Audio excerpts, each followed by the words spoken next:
கிறிஸ்துவுக்குள் மிகவும் பிரியமானவர்களே, இயேசு கிறிஸ்துவின் நாமத்தில் உங்கள் யாவரையும் அன்போடு கூட நான் வாழ்த்துகிறேன். இந்த நாளிலும் தேவன் நம்மோடு கூட இடைப்படுகின்ற வார்த்தை சங்கீதம் 9ஆம் அதிகாரம் 10ஆம் வசனம். கர்த்தாவே, உம்மை தேடுகிறவர்களை நீர் கைவிடுகிறதில்லை. ஆதலால் உமது நாமத்தை அறிந்தவர்கள் உம்மை நம்பியிருப்பார்கள். ஆம், இந்த வார்த்தையின் மூலம் தேவன் இன்றைக்கு நம்ம ஒவ்வொருவரோடு கூட இடைப்பட்டு நம்மை பலப்படுத்த விரும்புகிறார். இதே வார்த்தை டிபிடில இவ்விதமாய் சொல்லப்பட்டிருக்கிறது. May every one who knows your mercy keep putting their trust in you, for they can count on you for help no matter what. You will never, no, never neglect those who come to you. ஆம், இந்த வார்த்தையின் மூலம் இன்றைக்கு ஆண்டவர் நம்ம கூட பேசுகிற காரியம் என்னன்னா, அவருடைய இரக்கத்தை அறிந்தவர்கள் அவர் மேல் மாத்திரம் நம்பிக்கை வைப்பாங்களாம்.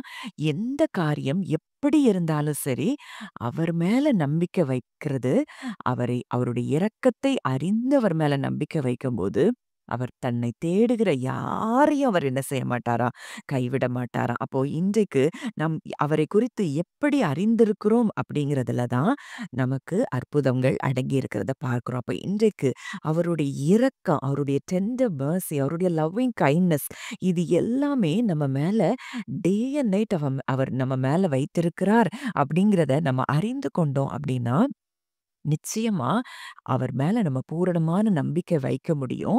சூழ்நிலை எப்படியா இருந்தாலும், ஒருவேளை மனிதர்கள் நம்மை என்ன செய்யலாம், புறக்கணிக்கலாம், நம்மளை தள்ளலாம். ஆனா அவருடைய இரக்கத்தை அறிந்தவர்கள் அவரை மாத்திரம் நம்பி இருக்கிறபடியினால, எந்த சூழ்நிலை எப்படி இருந்தாலும் சரி, அவரை பார்த்து அவர் மேல் நம்பிக்கை வைக்கிறவர்களை அவர் ஒரு நாளும் என்ன செய்ய மாட்டாராம், தள்ளிவிட மாட்டாராம். இந்த இந்த வார்த்தையை நான் தியானிக்கும்போது வேதத்தில் உள்ள சில பரிசுத்தவான்களை குறித்து நான் யோசித்து பார்க்கும்போது, அங்கே ஆபிரகாம் அங்கே தேவனுடைய இரக்கத்தை நம்பி, அவர் வாக்குத்தத்தத்திற்கு உண்மையுள்ளவர் அப்படிங்கிறத நம்பி, அதை அப்படியே நம்பினதுனால அவன் சொந்த தேசத்தை விட்டு, தன் இடத்தை விட்டு, எல்லாவற்றையும் விட்டு தேவன் சொன்ன வார்த்தையின்படி அங்கே கீழ்ப்படிந்து நடக்கிறத பார்க்கிறோம். இதற்கு காரணம் தேவனுடைய இரக்கத்தை அவர் முழுமையுமாக நம்பியிருந்ததன் காரணம்தான். அடுத்தது நம்ம யோசேப்பினுடைய வாழ்க்கையை பார்க்கிறோம். அங்கே எல்லாமே எதிரடையான சூழ்நிலைகள் யோசேப்புக்கு. அங்கே சகோதரரால் அங்கே என்ன செய்யப்படுகிறான், புறக்கணித்து தள்ளப்பட்டு அங்கே அடிமையாய் விற்கப்படுகிறான். அங்கே தவறாய் குற்றச்சாட்டப்படுகிறான். அங்கே சிறைச்சாலையிலையும் அங்கே தான் சொப்பனம் விளக்க சொன்ன அந்த பானபாத்திரக்காரனும் அங்க மறந்து போயிட்டான். இப்படி எல்லாமே அவனுக்கு எதிரடையா தான் இருக்குது.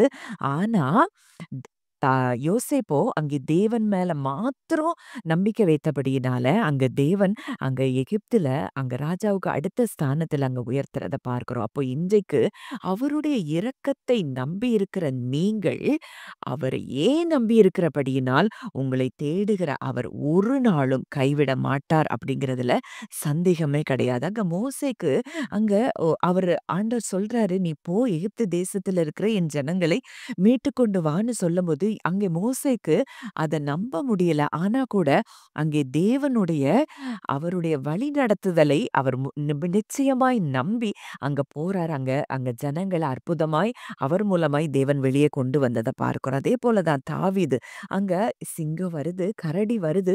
ஆனா அவனுக்கு ஒண்ணு தெரிஞ்சிருந்தது, என்னை காக்கிற தேவன் உறங்குவதும் இல்லை, தூங்குகிறதும் இல்லை.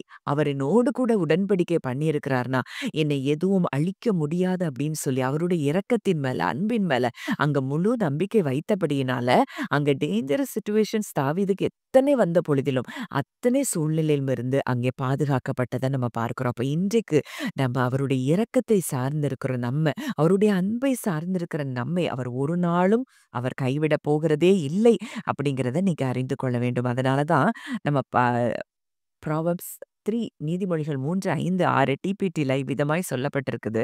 Trust in the Lord completely and do not rely on your own opinions. With all your heart rely on him to guide you and he will lead you in every decision you make. Become intimate with him in whatever you do and he will lead you wherever you go. இது அழகா தமிழ்ல நான் மொழிபெயர்த்து நான் உங்களுக்கு சொல்றேன். தேவனை முழுமையாக நம்புங்கள். உங்கள் சொந்த கருத்துக்களை நம்பாதிருங்கள். நம்புங்கள். உங்கள் முழு மனதுடன் உங்களை வழிநடத்த அவரை நம்புங்கள். நீங்கள் எடுக்கும் ஒவ்வொரு முடிவிலும் அவர் உங்களை வழிநடத்துவார். நீங்கள் எதைச் செய்தாலும் அவருடன் நெருக்கமாக இருங்கள். நீங்கள் எங்கு சென்றாலும் அவர் உங்களை வழிநடத்துவார். இப்படிப்பட்ட ஒரு தேவனை தகப்பனாய் நாம் கொண்டிருக்கிறோம். ஒரு நாளும் நீங்க கலங்க வேண்டியதில்ல. அவர் உங்க அப்பா. உங்க மேல இரக்கமாய் இருக்கிற ஒரு அப்பா. உங்க மேல நினைவாய் இருக்கிற ஒரு அப்பா உங்களுக்கு இருக்கிறார். உங்களுக்கு ஒரு சின்ன காரியம் கலக்கத்த கொண்டு வரும்னா, அந்த காரியத்துல அவர் நிச்சயமாய் அற்புதம் செய்ய அவர் அ இரக்கமுள்ளவராய் இருக்கிறார், அன்புள்ளவராய் இருக்கிறார், உங்கள் மேல கண்ணோக்கம் உள்ளவராய் இருக்கிறார் அப்படிங்கிறத மாத்திரம் நீங்க நம்புனீங்கன்னா போதும். உங்கள அவர் ஒரு நாளும் கைவிடுகிற சூழ்நிலைக்குள்ள அவர் உங்களை கொண்டு போகிறதே இல்ல. எல்லாமே எதிரா இருக்கலாம். அன்றைக்கு பவுலுக்கு எல்லாம் எதிரடையா இருந்தது.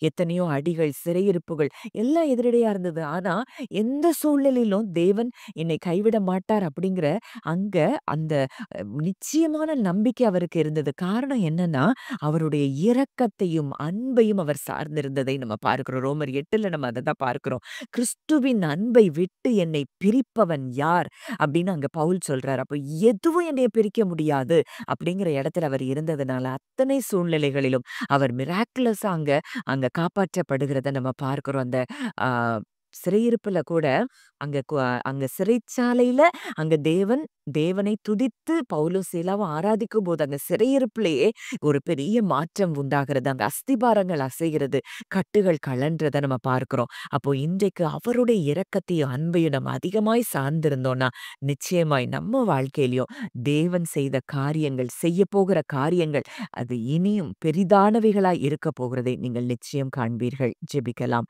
நல்ல தகப்பனே, நன்றியோடு உம்மை துதிக்கிறோம், ஸ்தோத்தரிக்கிறோம் அப்பா.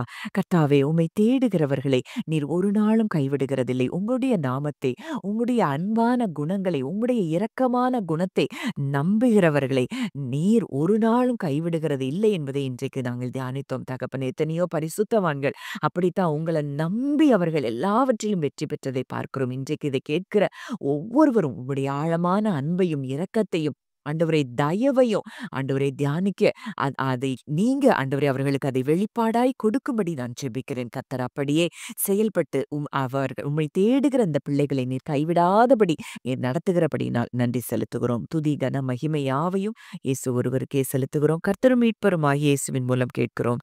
ஜீவனுள்ள நல்ல பிதாவே, ஆமென்.